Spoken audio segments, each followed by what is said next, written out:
Today the reading is from Matthew chapter 28.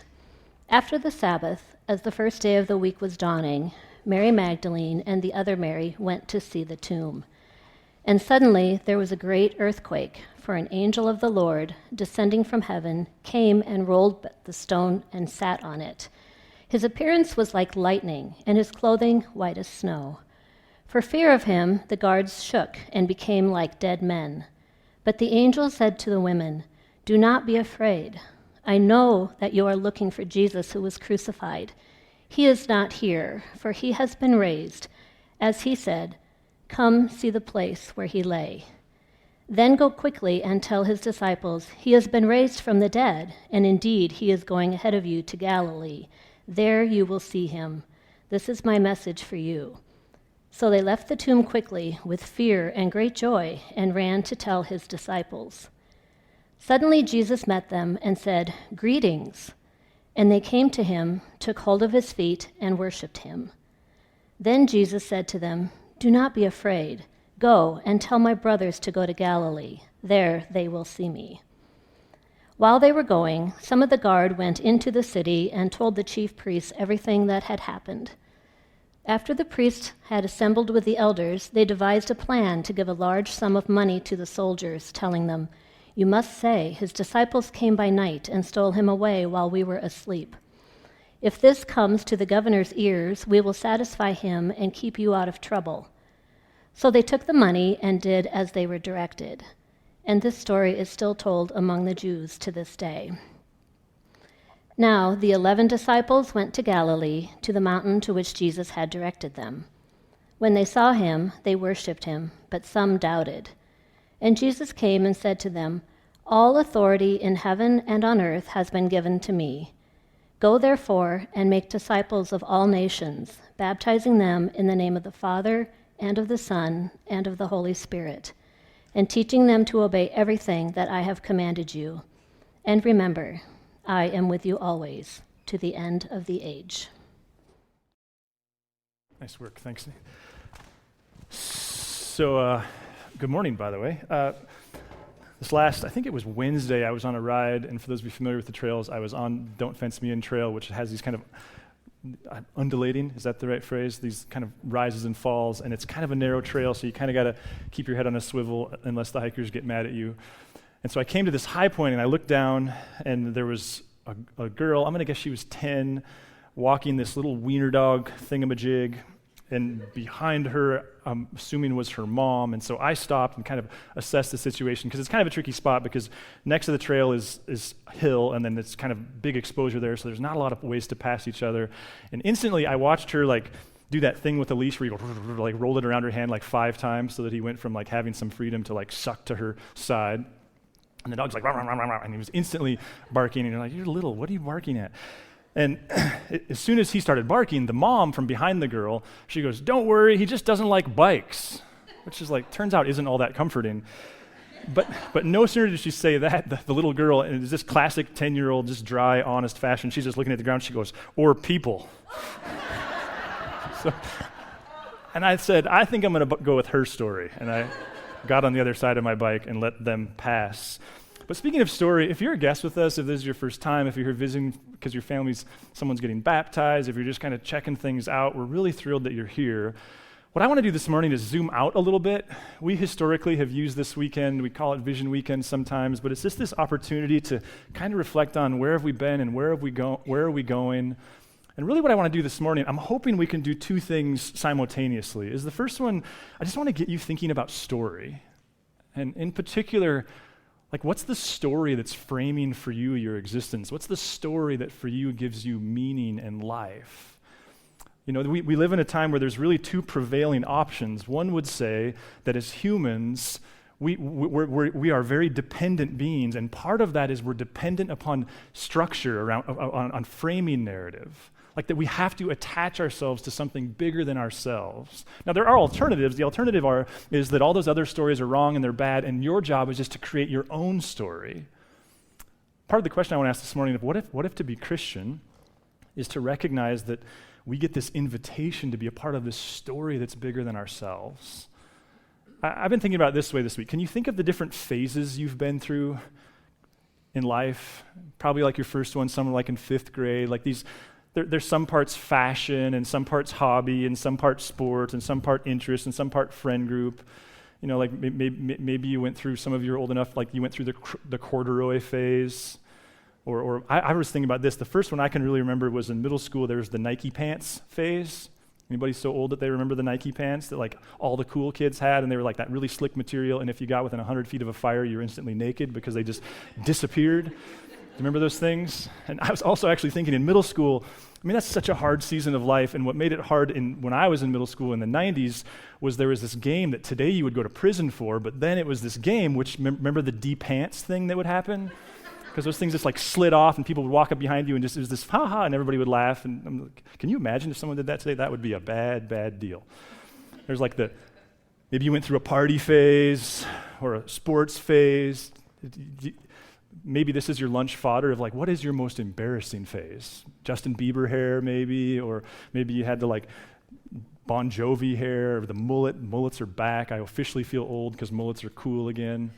What was your worst phase? And I think part of it is, as adults, we kind of pick on kids like we don't have phases anymore. We still have phases. We still crave people that are like us. We crave this bigger story. And again, part of what I want to do this morning, as you look towards the fall, this tends to be the season where we're open to structure and kind of looking for new beginnings and thinking about, okay, I got to get kind of structure back. I mean, summer's awesome at all. Is part of it just like, what's your story? Not in the like, what's your story? I'm angry at you, but just like, what's the story from which you find meaning? And what if at its core, to be Christian is to attach ourselves to this massive story? Because I was thinking about this week, one of the verses I'm trying to memorize, and I'm really not very good at it, but is in 1 Thessalonians 5:15, there's this statement of it. Paul says, see that none of you repays evil for evil, but always seek to do good to one another and to all. I mean, it's absurd, frankly. But it's this reminder to me of like, oh yeah, to be Christian is to actually attach myself to this completely different narrative, this completely different story that Jesus came to both cast vision for and empower this completely different way of being human. And it doesn't get much more different than that. And so part of, again, what I want to do this morning is help you process that, while at the same time we process that as a community, as a church together, because I get some of you are here for the very first time, or you've been here for the summer for the first time, and you're trying to assess, like, is this the right place? And the reality is there's a lot of great churches in town, and this may or may not be the perfect place for you. And so I'm hoping that what you can do is go like, what's their story? Who are they trying to be? Others of you might be at this season where you have one foot out the door. Maybe that's of Narrate, maybe that's of faith. And I'm hoping this morning can help you discern, like, do you need to find a different place? Maybe help you navigate faith. And some of you within the faith context, like you would have spent most of your life identifying as a Christian, but you're not sure if you do anymore. Or maybe you're the opposite. You've spent most of your life identifying with a different story, and someone you work with, someone you go to school with, they've like captivated your attention, and there's this Jesus story that you kind of don't understand, but you're actually really compelled by it right now. So as we tell the Narrate story, I'm hoping you can process yours. And to tell the Narrate story, I think for me, and part of this is just putting a period at the end of a sentence, but there's a few sets of numbers that I want to give you that I think helps us tell this story. Next slide. 211, 210, what do you suppose that refers to? It's kind of a patronizing question. I don't actually expect that you can, but that actually represents the attendance in the room for what was the 9 and the 10:30 on the first Sunday in January 2020. I think including kids and other people, the number was 523 that weekend, which within the life cycle of our church, it's kind of right at the top of the bell curve. I mean, we were literally as big and as busy as we had ever been. Next slide. And what then do you suppose that number represents? Now, before I say another word, could I please just emphasize, like you, I'm way past judging people for how we responded to COVID. We were all doing the best that we had, best that we could with what we had. None of us were perfect. So please, please, please don't allow anything to assume that there's some kind of hidden criticism in what follows. But part of processing our story for me involves recognizing what happened after that first Sunday in January. Next slide. What do you suppose that number represents? It's April 26th of 2020, the first Sunday we reopened. Now, here's the funny thing about that number is I'll always look back on COVID, and one of my most fond memories from that season was the bonds that we created amongst our staff in particular, because it was such a high leverage season. You probably experienced this where you work and stuff too. I know in some cases it like tore people apart, but in the staff, like every morning, we were having these high leverage conversations. In fact, the week we shut down, I remember like on Tuesday that week, we were having long conversations about whether or not it would be appropriate to still do communion. And by Friday at like 8 o'clock that week, we canceled church on Sunday. And it was just constant. It required lots of conviction and lots of patience and lots of listening and lots of strategizing. Loved it. Well, the irony is when we saw that we were going to get a chance to reopen a couple weeks in, we take pride in having a plan and being organized, and so we as a staff started working weeks in advance on what will that look like, and we worked with the experts, and we worked with Alex, the architect, to figure out like how would we do distancing, and we had this whole plan, and Hannah ultimately communicated that plan through email, and there was this like cohesive thing in place. And when we knew then, so I think on Friday, Governor Bullock gave us the chance to open. A lot of places didn't open until the ensuing Sunday. We were ready that Sunday, but the funny thing is, knowing that we just came from 211 and 210, we had conversations as a staff of like, maybe we'll have to have like 5 gatherings. In fact, we were at the 1 yard line in a negotiation with the fairgrounds to move our gatherings out to the big convention center in the fairgrounds because we were so delusional in our head, we had convinced that people were going to so come rushing back to the gatherings, and then we had these social distancing constraints that if we were going to meet here, it was going to take 4 or 5 gatherings to do so, and ultimately we're like, okay, well, let's just get 1 under our belt, and then we'll adjust. And the first week we had 10 people at the 9. And 23 at the second. And we're like, okay, well, it just took a week for everybody to kind of warm up. Next slide. There's the next one. And that's kind of where it hung for most of that summer. Now, again, there's no judgment here. That's not my intention. I mean that honestly. I didn't understand at the time, but part of what happens, and again, you probably experienced this in your own priority, in your own family, in your own relationships, in your own work, but part of what that did, I now see it as a gift. It was like a pruning, but it forced us, when you spend 15 years of your life like building something, and you get it to this 523, and you come from that world, and it's like we're starting to arrive, and then it becomes 10 and 23 or 33 total, it creates this need to assess. And I can now understand the questions that we started to ask were like, okay, what is it that we're doing? And what are we supposed to be doing? Like, who are we? And who are we supposed to be? Like, what does it mean to follow Jesus? And what are we telling ourselves and others it means? And I can look in the room and I can see many of you went through the same process where different priorities shifted. And it was at times difficult to understand, and at times it confused the people around you, but it was this gift of like, everything was tore down to the studs. I think of it that way. It'd be like if your house burned down, which would be bad right now because it's like underinsured by 100% probably. But assuming it was insured appropriately, there would be this opportunity to go like, okay, if I'm going to rebuild my house, what are we going to do? That's kind of what was going on there. And it took me until real recently I heard somebody make a statement that I was like, this is what we've been wrestling with. This has been this tension because as a staff, we've been constantly talking about why would we do communion? Why would we do it every week? And what's the value of that? And what's the value of readings? And what's the value of Ales for Trails? And how do we fit all this stuff we learned with this new stuff we learned? And what is the cohesion? Next slide. I think it's something like this. Like, how do we stay present to culture while also staying faithful to a call to follow a holy God? Like, how do we maintain this high value? We said from the very beginning, we want to exist in such a way that should we cease to exist, the most ardent critic of Christianity would go away. We get that something like Ales for Trails is so messy. It's so compromising in some ways as a church, and yet we do that because we want to make Jesus available. There's that piece. But I wonder if part of what we learned during COVID, I know part of what I learned, I think, and I'm taking the risk of speaking on behalf of the staff, I think part of what we learned is, and at the end of the day, to be Christian is to live by an alternative narrative. It involves walking down the hallways of a school or an office place, existing on a team, relating in relationships with a completely different set of lenses, a completely different set of values. And on the one hand, we get invited to be a part of culture and demonstrate that we're not a bunch of weirdos and we don't have to sequester ourselves. And on the other hand, at the end of the day, to be Christian is to be fundamentally different. because we see things differently. Tuesday morning, I was woke up.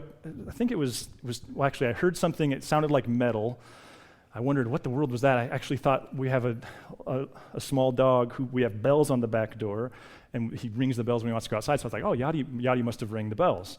And so I look at my phone, it's 2:30, and I'm like, seriously, Yadi, it's 2:30 in the freaking morning. So I get out of bed, and I wander into the dining room, and immediately I knew that it wasn't Yadi because there were these red and yellow lights coming through the living room window from the street. And I looked out there, and it was this massive tow truck, flatbed tow truck, and what I heard were the chains, because at 2:30 in the morning, he was towing, the neighbor has one of those massive trucks with a big old lift kit and all kinds of things, and a flat tire, but the tow truck was towing this thing away. And it was later, a friend of mine who's an HPD was like, that's not a good sign that they towed it at 2:30 in the morning. Went back to bed and laid there frustrated because my wife was sleeping, and I was wide awake. And I've learned part of, I think it's just a function of getting old, is I try to see waking up in the middle of the night as an opportunity to go like, okay, I didn't pray very well today, so I guess I'll do it now. And my go-to is the Lord's Prayer. Just kind of cycle it through. And I started into that. Next slide. And here's the version that I've memorized. Our Father in heaven, hallowed be your name. Your kingdom come, your will be done on earth as is in heaven. And I was thinking about this weekend because for some reason this weekend's been particularly important for me because it feels like there's some things I got to really get right and some things I don't want to get wrong and some story we want to tell. And as I was processing this tension, I was like, wait a minute, there it is. Like Jesus taught this tension in his prayer. Like our Father in heaven. What is that? It's a God who's present. It's a God who says we live in an enchanted world, that there's more to what we see than what is just in front of us. But then look at the next part. Hallowed be your name. Like, you can do that alone and should. We can worship alone. But it's also this call to live and exist in such a way that the most ardent critic would go, man, you're different. And your God's amazing. It's a commission to that our job is to reflect to God the praises of creation and to reflect God's greatness back to creation. I mean, there it is, like to be present to culture.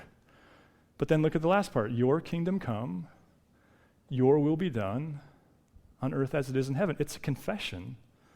And in some ways, it's a prophetic voice spoken against culture that says, you have different priorities. Your way of seeing the world is different. And part of to be a Christian is to go like, God, I'm attaching myself to your agenda, your priorities. You know, part of what I'm hoping you'll leave with this morning is like, where might God want to mess with you and talk with you about this tension? A call to be present to culture, which comes with a permission to exist on the edges of things, to take some risks, but also a call to cling to a different narrative. You know, looking back, one of the ahas for us, so many of us read this book during that season, but there's a book, next slide, by David Brooks called The Second Mountain. And to quickly frame it, The Second Mountain, it's a book that I actually had owned for months, maybe even a year prior to this. My friend Steph recommended it. I put it in this pile, and for reasons I don't remember, I picked it up a few weeks into COVID. And David Brooks is this former, I think, secular Jewish man who became a Christ follower who wrote this book. And part of what he's saying is most of us will spend our lives climbing the first mountain. And the first mountain is the mountain of success. It's the mountain of ego. It's the mountain of like, I got to find a job and a career. And it's a necessary mountain to climb. But he would say there's a small percentage of people who are given this grace or this awareness that they have ultimately recognized like there's way more to life than the first mountain. And the second mountain for him is this mountain, and he defines it in 4 ways: vocation, community, marriage and family and relationship. That's one. And then God. And that vocation chapter, to me, it illustrates his point of present to, but separate. Actually, I could go take you to the spot where I was. I was on a walk by SMA when it occurred to me just a few weeks into COVID, because we were all panicking, like, do I even have a job anymore? What's the future of this? And there was this thing that happened to me where I realized, like, wait a minute. I don't know what my job is a year from now, but I know my vocation. I know what it'll look like. If I go get a job at Wells Fargo, I still know what I'll do and how God's called me to serve. Because see, vocation is this other way of being human that doesn't just ask the question, what kind of money can I make? What's going to be my career? What kind of standard of living would that one give me? Vocation has this way of more humbly going like, God, why did you put me here? How did you call me to serve? How do I add value to others? I think we can even see this playing itself out. I mean, think of the number of, just the jobless crisis and all the things that are happening. I mean, I have tremendous sympathy for someone who decided to be a teacher, not out of vocation, but because it seemed like a good job that paid decent. I mean, that's a brutally hard job. And at the same time, as we all are talking about education and the future of education, doesn't it seem obvious, the hope of education is people who are called to it, getting into it, doing it. And I'm not saying you should work for nothing, but at the same time recognizing this is my vocation, and I'll just be faithful to that and trust God to provide. I think nursing is another one of those. I'm close to that because of my wife, but I mean, that whole career path seems to be in a crisis. And it's one torn between these two things, isn't it? A first and a second mountain. And again, I'm not suggesting that being a nurse is anything other than difficult, and I wouldn't wish being a nurse on someone who it's not their vocation, on my worst enemy. But you see built within it then a God who gives you skills and abilities and interests and passions and says, use these to enter into culture, but knowing that you're doing that ultimately to serve him. Another really important book was this book by Carl Trueman, next slide, called The Rise and the Fall of the Modern Self. It's more readable than it sounds. And in there, he starts the book by asking this question, making this observation. He said, if someone would have said to my grandfather, my job is unsatisfying and unfulfilling, he says, it's not that my grandfather would have looked at you and said, that's wrong. He actually wouldn't have understood what you just said because he had no context for that mindset. He said, because he came from a world where you got a job so that you could put a roof over the house, so you could feed your family food, like it was a way of existing. And part of what he's pointing out is the shift then, because really what he's asking is, how do we get to this place where what is true is internally and psychologically determined? And that's where this idea of mimesis versus poiesis comes from. Because he says there's two major ways of being human and seeing the world. One is mimesis. And mimesis operates on the assumption that the world has been given a structure, that it has a creator, that there's right and wrong and good and bad, and there's a good way of being human and a destructive way, and that to be a healthy human is to identify what that structure is and live into it. And poiesis operates on the assumption that we live in a materialist world where all that there is what you see, and there are no framing narratives, and you get to give it its meaning and live into your own convictions. What if we live in a world created by God where he gifts you with the opportunity to come alongside, and he gives things like vocation, and he calls you to things like obedience and self-sacrifice? Next slide. There was a conversation I had, and can I just say this before I say another thing? We're coming up on an election cycle. I think we're all bracing for that, and if you're not bracing, then I'm even more bracing. And we historically have been a church where we said we want this to be the kind of place where people from both sides of the political aisle can grow together and challenge one another to do it better. That never could be more true for me than it is as we look ahead to next fall. I say all that to say, my agenda continues to be that. But this conversation was with a friend who was a friend of a friend. I didn't know him at the time. Neither one of them live here anymore. But I know that this person that I'm about to reference, he worked for an elected official who was very Republican in his office. And so I went for a walk with my friend. He wanted to talk about ancient faith. It was shortly after I got this thing branded onto my arm. And as we went for the walk, he's asking about ancient faith. And finally I was like, okay, dude, you're a Christ follower working for a very Republican Christian. What's that like? And he said, well, Adam, first thing you got to understand is I would identify as a conservative, not a Republican. Like, what do you mean by that? Why do you say that? Because I'm really dumb in these categories, and I struggle to find meaning within them and know how to exist. So I was like, that's interesting. I never heard that. What do you mean by that? He said, well, Adam, to be honest with you, I think Republicans and Democrats are both progressive. They're just approaching the intersection at a different rate of speed. He gave all kinds of examples to support that. And he said, and they're kind of like professional wrestlers. They put on a big show, and then behind closed doors, they slap each other on the back, take their money, and go home. Apparently, he's jaded. So just to be honest, I'm not suggesting that I universally even agree with that. I know that there's well-meaning people who are trying to service in those spaces. But then he said, I said, so what do you mean by conservative? Because that's itself its own lightning rod phrase. And he said, well, I would say I'm a conservative in the J.R.R. Tolkien, C.S. Lewis sense of conservative. I was like, what do you mean by that? He said, because C.S. Lewis's conviction was to be conservative is to believe that people from the past deserve a vote. You got to think about that for a second. Now, I actually recently texted him a few weeks ago. I was on a ride by myself, and from up on top of Rent Money, I was thinking about, like, this conversation was a seminal moment for me. And I texted him, and strangely enough, though he doesn't live here anymore, he's like, funny you text me. I just had a baby. It was weird. Like, that day, he was, like, in the room, which might mean, like, put your phone away. So, I've since become a student of C.S. Lewis. And what I understand is he said C.S. Lewis was passionate about this thing that he called the myth of progress. Or another phrase he liked to use was chronological snobbery. See, C.S. Lewis, what he was saying was, to be a healthy person, we don't just assume it's the best idea because it's the most recent one.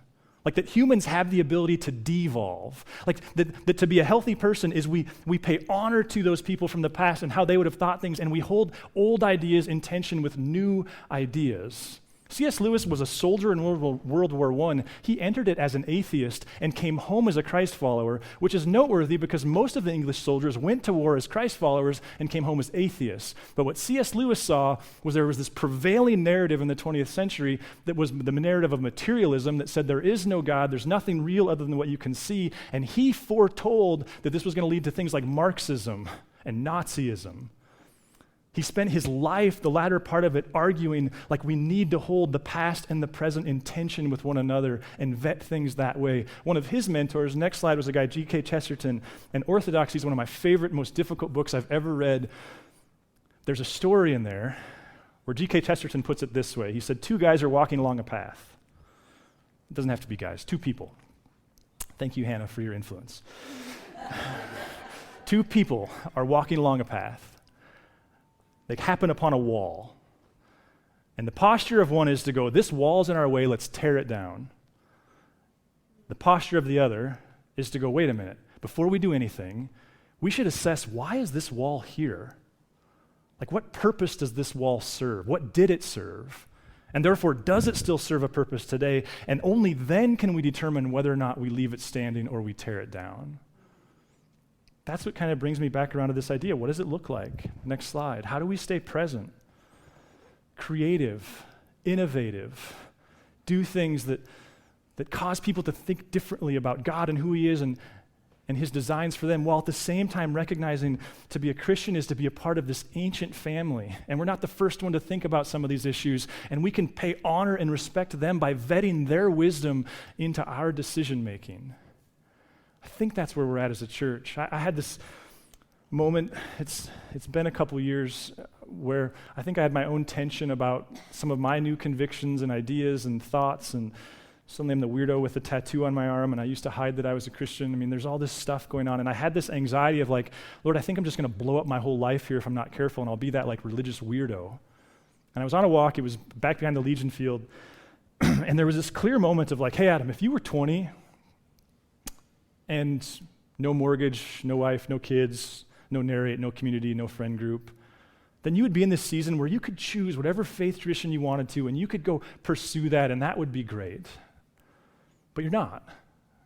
You're 44, this great family, great wife, house, mortgage, community that you're a part of, friend group, and this community that you've started and you're a part of. And so you can't. And there was this assurance because I like to lead from this. I'm a learner. That's like my one strength, I think. And so it's hard for me to like couch these new convictions. But the promise that came was this like, okay, so here's the deal. just hang with, and I'll provide these ways where you can be true to self and not blow up everything around you. And if you're still here, then I think there's some proof of God's faithfulness there, because here we are. Suddenly we're weird, and we do communion every week, and we do psalm readings during the thing, and we have hymns, and it's trying, I think, to work out this thing, that we don't have one calling, we have 2. My friend Chris, who is this brilliant thinker, he said, Adam, if you follow Jesus long enough, you'll learn that sometimes you're following Jesus, and you have no idea where you're going. What does it look like to faithfully say, we want to hold both things. We want to be faithful to both calls. So that's what we're going to do. I mean, we're going to continue to scatter, and we have scattering things mapped out in September and October and on into the year. We're also going to do some series stuff. So in September, we're going to start this new series from the Gospel of John, and it's not going to go 17 years like Matthew did. We're just going to go 8 weeks. Well, it might, but we're going to do it intermittently. So we're going to spend September and October asking these, like John saw Jesus through this cosmological perspective. How do we need to understand Jesus the way he did? Then in November, we're going to park John, and we're going to jump into this fun character series from King David. We're going to wrestle with like some of the axioms from his life, and we're going to do that alongside this fun book called The Bark of the Bog Owl. It's like Narnia, Harry Potter good. It's written at like a 5th grade letter level. It's an allegory of King David. And really I'm excited. So Hannah and I and Lexi are going to meet with, there's a few incoming 6th graders who are aging out of Narrate kids and who love to read, and so we're going to meet with them for a few weeks and read that together and kind of hear from them, like what are the themes they see. We want to do lots of book groups and kind of this calm before the Christmas storm of like, let's just get into groups. And then in December, we're going to swing over to the church calendar because it starts in December with Advent. And we'll spend some time just centering ourselves in that story, celebrating on Christmas Eve, which I can't wait. It's a massive band. It's going to be super fun. I'm so excited for Christmas Eve already. And we're going to add this new wrinkle. It's called 9 readings and carols. It's this thing that goes back to pre-World War II and this way of kind of organizing the flow where you get up the whole Christian story. I'm very, very excited for that. In January, we're going to do a series from Mere Christianity. And my hope is to have lots of book groups so that we can invite the people you work with and live with who wouldn't be caught dead here, who are asking questions of faith, and just to host them, because Mere Christianity 75 years later is still the best book ever written on simply Christian, on being on what is Christianity. Then in February, we'll start Lent. Valentine's Day is Ash Wednesday. See you there. And then we're going to do this hypocritical thing where we're going to give everybody a special dispensation, maybe. I don't know. That's maybe overstating my power. But late February, that last Friday in February, we're going to go like, okay, let's all park our Lenten thing because we're going to do this thing at the Myrna where we're going to gather and there's going to be drinks and food, and we're going to take in this thing called the Think Culture Summit, which are these brilliant thinkers who are helping us try to think well about things like technology and the metaverse and all these kind of big, nerdy, intellectual, but down on the ground kind of we're living this stuff out every day. March is Easter. March 30th actually is Easter. Remember, you live in Helena, March 30th is Easter, and we have a long history of doing an egg hunt on Mount Helena, and the staff were like, either I quit or we don't do an egg hunt on March 30th on Mount Helena. So we think there's this opportunity to do something super weird, but I think could work, we'll see, where March 30th is Easter, and we're going to stuff Easter eggs for the Easter egg hunt the week after Easter, like the Sunday after, down on the walking mall, because we've been exploring this idea of Eastertide, 50 days of Easter. Like there's this long history of like Easter's too big of a deal to celebrate for one day, so we're like, we don't have to do the Easter egg hunt on the day before Easter. That's actually kind of ironic. Let's do it later, so we're going to stuff eggs a week later, and then we're going to have an egg hunt and a race on Mount Helena 3 weeks after Easter. To which people are going to go like, that's weird. Why are you doing that? And we get to say, because Easter's too big of a deal to celebrate for one day, and because there were 3 feet of snow on the mountain on March 30th. And we can kind of all see what's going to happen, right? We're going to have this beautiful light spring, and there'll be no snow on March 30th, and then there'll be this blizzard on April 23rd or whatever it is. There's also some stuff that my wife's actually going to do this thing in October where she was deeply impacted by this Post-it note timeline thing where you take all of your story and experiences and kind of lump them onto a page on Post-it notes and help discern like how does God wired you, and there's this conference thing. And we'll scatter and try to live in this tension of what's the story? What's your story? What's the one that matters to you? What's the one that drives you? And what does it look like to lean into this invitation to follow a missional God who cares deeply about people and invites you to go to the edges of culture while at the same time doing so from this place of, like, I live a different narrative and I'm faithful to things that are hard to be faithful to. You know, in just a moment, we're going to give you a chance to take communion. As the band comes up here, to me, the powerful thing about communion is it's this reminder that the Christian life isn't something you just do because you tried hard. Like, at the end of the day, the Christian confession is this confession that because of Christ, he lives in me and does it through me. And for a long time, communion, Eucharist, Lord's table was seen as a mini baptism, a recommitment to God and a re-reception of the grace of God for another week. So I'd like to pray, and let me explain. If you're not taking communion with us before, because that can be intimidating. First of all, If you're an active follower of Jesus, you're welcome. That's on you to decide whether or not that's true. We'll have bread over here and wine over here, and we'll just go one row at a time, and we'll just ask that you hold on to it, and then after this song, we'll jump up and take it together and sing one more song, and then you can go jump in the lake. Let me pray. God, Lord, we just recognize that we're here because we have some interest in giving you our ordinary everyday lives, and inviting you to send your Spirit into us and us into the world. And whether that world is a middle school or a high school or a college or a workplace or a neighborhood or a home, that your divine conspiracy was to show up in the world through people, but not good people, like people that you dwell within. And we say the same thing, Lord, there's this bread and there's this wine, and we know that we can't do this without your Spirit. Would you send your Spirit into them and thus into us to fuel us for a life of serving you, or at least another week. We love you, Lord. Amen. Thanks for listening. If you'd like to learn more about Narrate Church, find us online at narratechurch.org or look us up on Facebook or Instagram.